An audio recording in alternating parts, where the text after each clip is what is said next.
Beliau lahir di zaman Bani Ahmar. Bani Ahmar itu adalah dinasti terakhir Islam di Spanyol. Islam berkuasa di Spanyol sejak zaman Umayyah 8 abad. Akhirnya Islam hilang di Spanyol. Nah, maka dia tulislah buku berjudul Al-I'tisam, Al-Muwafaqat, karang-karangan beliau ya. Nah, dalam kitab Al-I'tisam, Imam Syatibi menulis sejarah. Beliau pelaku sejarah, nggak mungkin beliau mengarang.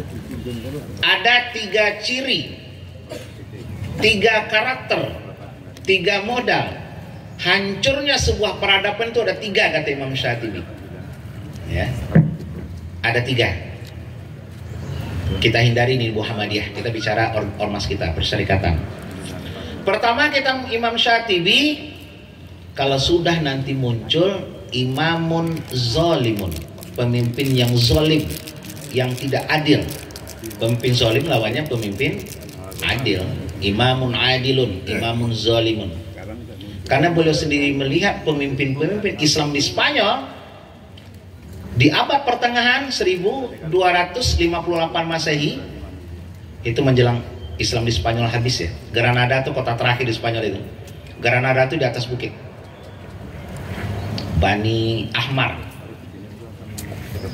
Kalau sudah muncul pemimpin-pemimpin yang tidak adil, hanya memikirkan kelompoknya, nah ini hati-hati ya.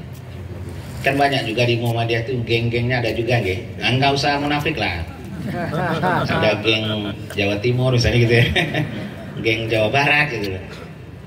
Geng Jogja ada itu. Belum nanti geng Ortom ada lagi tuh. Nggak apa-apa, saya terus terang aja, nggak apa-apa. Kalau hanya memikirkan itu berarti ente zolim.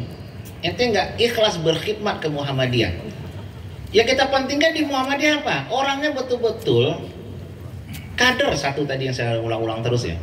Yang kedua, teruji dia di Muhammadiyah dengan gerakan amar ma'ruf nahi mungkarnya, berkeadilannya. Jangan asal angkat saja, yang penting satu daerah dengan saya, itu nggak boleh.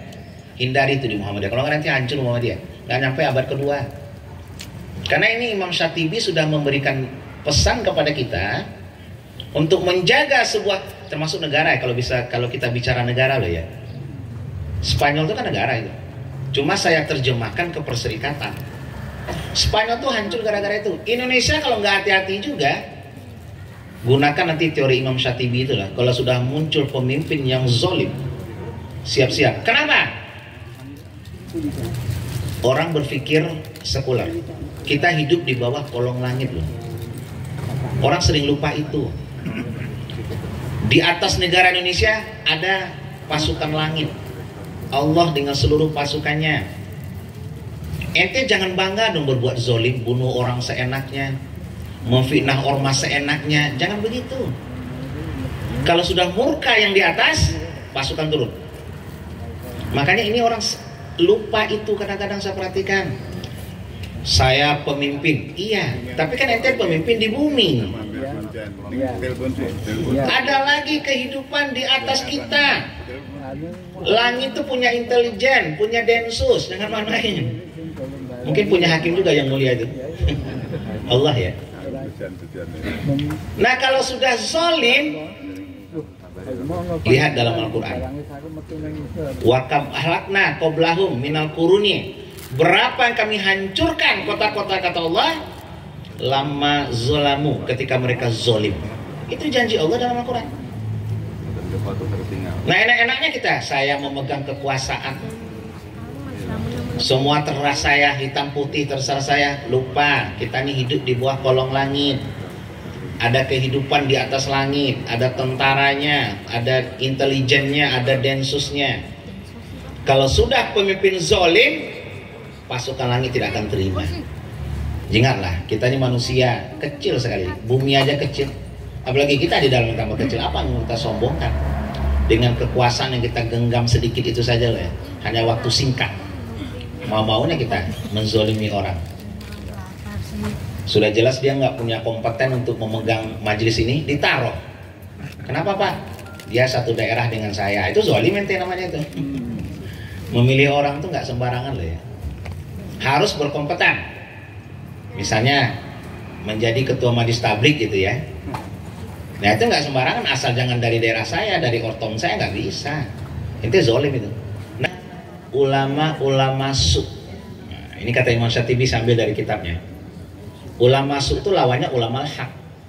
Banyak nanti muncul ulama-ulama di negara-negara tersebut yang hanya mementingkan isi perutnya daripada mengemban risalah Allah. Nah ini nih ulama-ulama su. Dan ini Imam Ghazali sudah menyebutkan dalam kitab beliau Ihya Ulumuddin. Jadi istilah ulama su itu sudah lama. Lalu Bapak Ibu nanya nih, apa ciri-cirinya ulama su, Ustaz?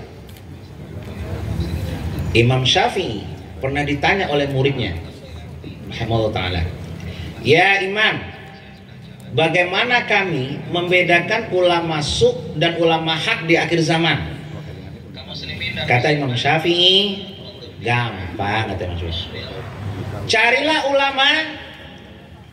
Nih saya dituduh radikal habis ini nih, tapi nggak apa-apa. Saya mau dituduh apa aja cuek saya. Udah kenyang gue ya. Carilah ulama yang anak panah orang kafir, orang munafik tertuju ke dia. Nah ini silahkan dicerna ucapan Imam Syatibi ya. Imam Syafi'i maaf. Carilah ulama yang dibenci sama orang kafir dan orang munafik. Itu ulama hak. Jangan cari ulama yang senang dengan orang kafir sama saudara muslim bermusuhan dia.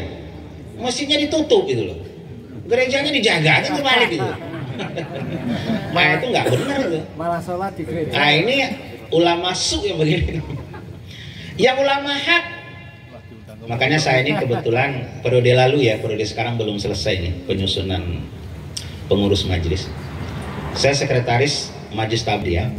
Jadi saya melatih mubalik dan mubalighot seluruh Indonesia, mulai dari Aceh sampai Papua itu.